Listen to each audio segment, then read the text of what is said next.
I'm back with another video. This one's going to be about birds. Big birds. Thousands of them.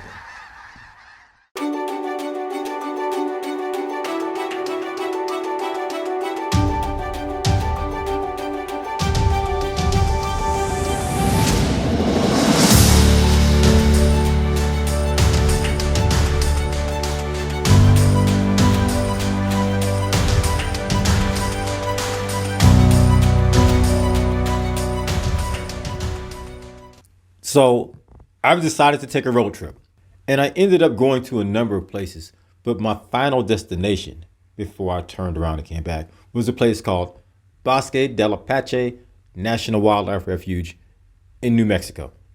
You may ask what the major attraction of Bosque Del Apache National Wildlife Refuge is?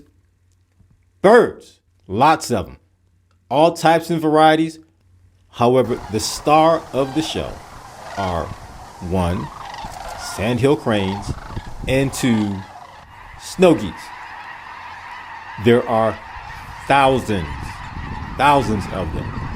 People come from all corners of the world to see them, to see them in this number. They have a visitor center there.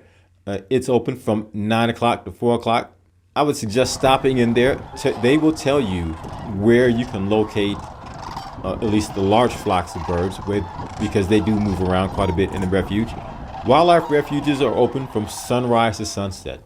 There's a gate. It opens 1 hour before sunrise and closes an hour after sunset. You need to be out of there. Wildlife refuges were largely set aside for migratory birds. You will find them in flyways and byways for migrating birds to stop, rest, eat, recover, spend their winter or summer months. Before we go too far into this, let me say this.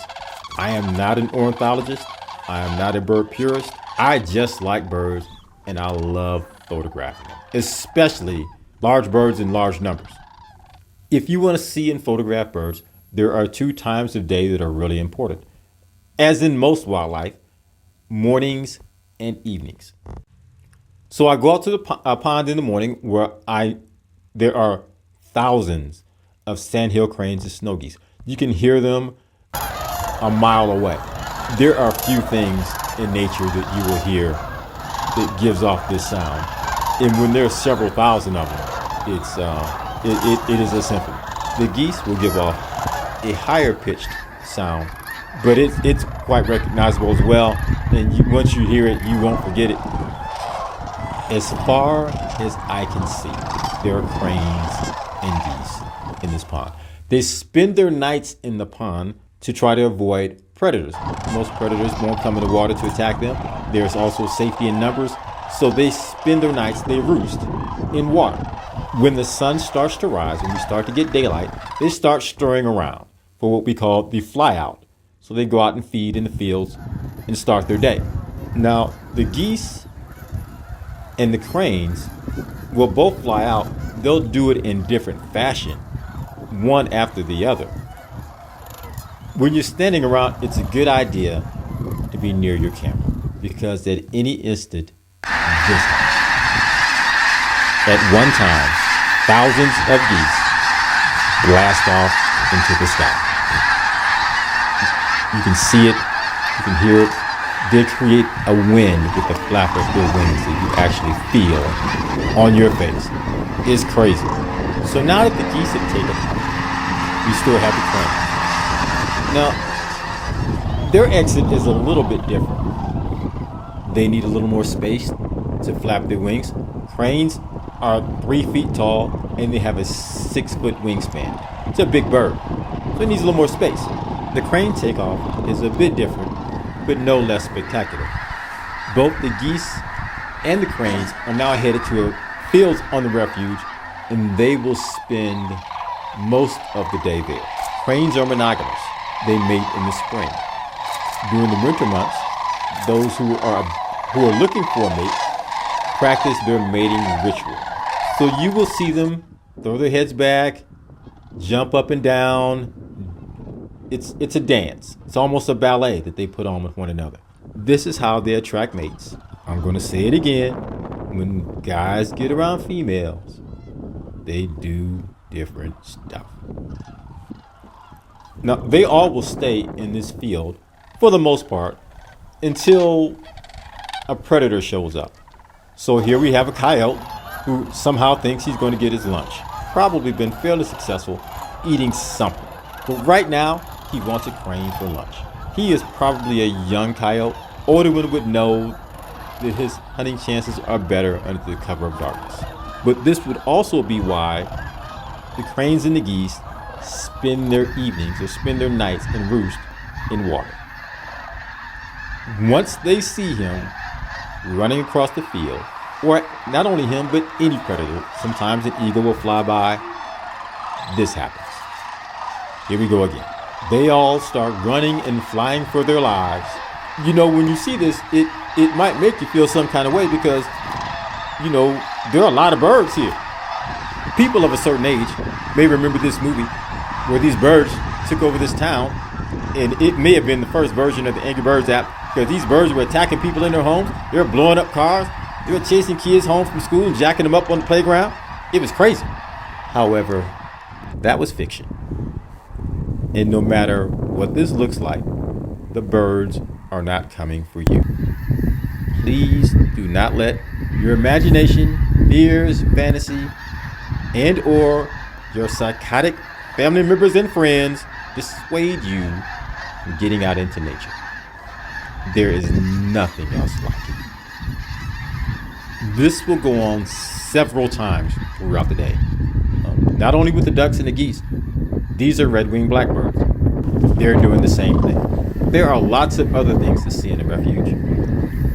Great blue herons. I'm a duck lover, so if you enjoy ducks, there are pintails and mallards. There is a healthy population of mule deer. I ran into these two javelinas on the trail when I was actually hiking in to watch the fly in.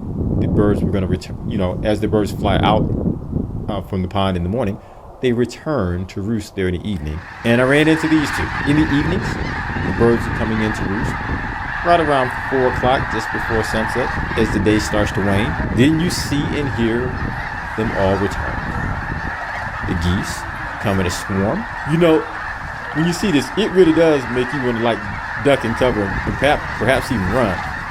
And I thought about it a few times because I had to remind myself that, you know, this is kind of what I do and it's going to be okay. But yeah, it could freak you out for a second. When the cranes fly in, they fly in almost in the same way that they fly out. First there's 3, then there's 5, then there's 20, then there's 100.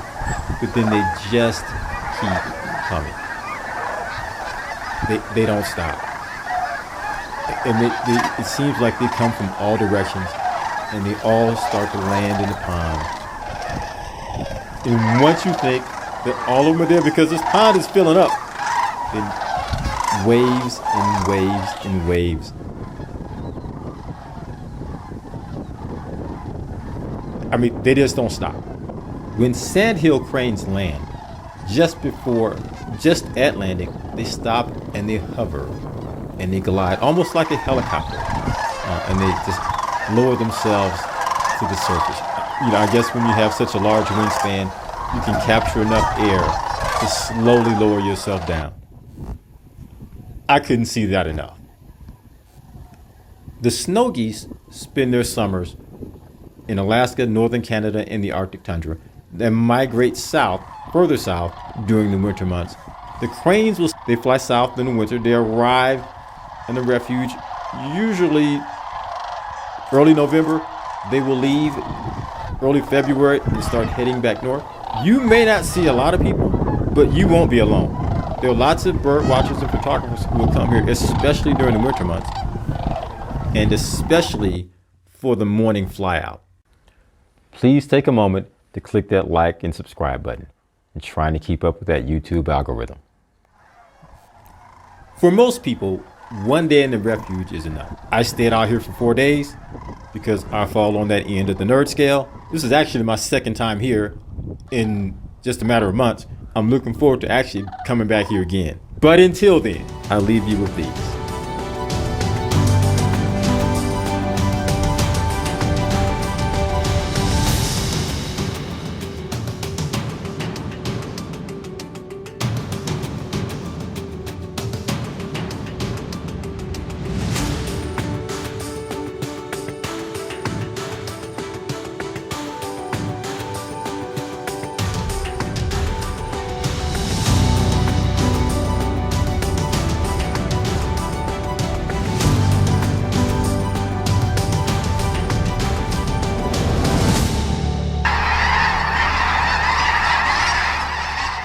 I'll be posting another video soon from my time on the road.